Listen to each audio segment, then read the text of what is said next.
Hello guys, আজকে আপনাদেরকে আমি দেখাবো কিভাবে ছাগল লালন পালন করলে খামারের উন্নতি হবে এবং কি কি জাতের ছাগল পালন করলে খামারে বেশি লাভবান হয়ে থাকবেন এবং ছাগলদের কেমন যত্ন নিতে হবে এবং একটি খামারে কত জাতের ছাগল আপনারা লালন পালন করতে পারবেন, এগুলো বিষয় নিয়ে আজকের এই ভিডিওটি আপনাদের মাঝে শেয়ার করা হবে।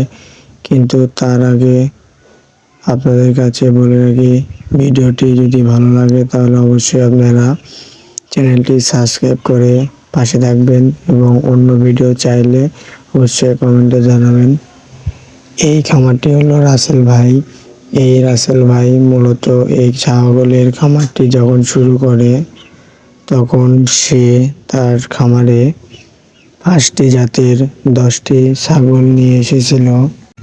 এই 5টি জাতের 10টি ছাগল ছিল। নাম্বার 1 তোতামুখী ছাগল ছিল এবং দেশি ছাগল ছিল। কিন্তু এই খামারে তোতামুখী আর দেশি শুধু ছিল না, আরও ছিল গারো, দোআঁশলা এবং আরও একটি ছিল, সেটা হলো জানা জানা এমন একটি ছাগল যেটা পাহাড়ি অঞ্চলে থাকতো। ওই ছাগলটিও এখানে পাওয়া যায় এবং এই রাসেল ভাই এই খামারে দেওয়ার পরে যখন সে 10টি ছাগল দিয়ে খামার দিয়েছিল তখন সবাই তাকে নিয়ে হাসি ঠাট্টা করেছিল, অনেক গালামন্দও করেছিল।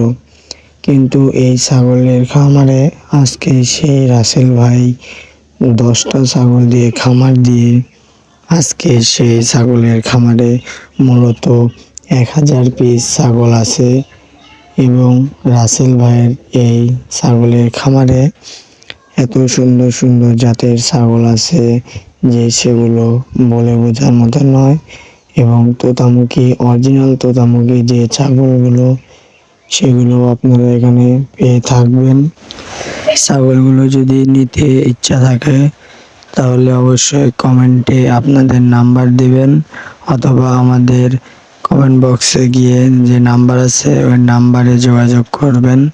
তাহলে অবশ্যই আপনারা এমন অরিজিনাল জাতের রাম ছাগল, দেশি, গারো ইত্যাদি ছাগল এখান থেকে পেয়ে যাবেন, বিভিন্ন কালারের ছাগল। আশা করি ভিডিওটি ভালো লেগেছে। ভিডিওটি বড় হয়ে যাচ্ছে। খোদা হাফেজ।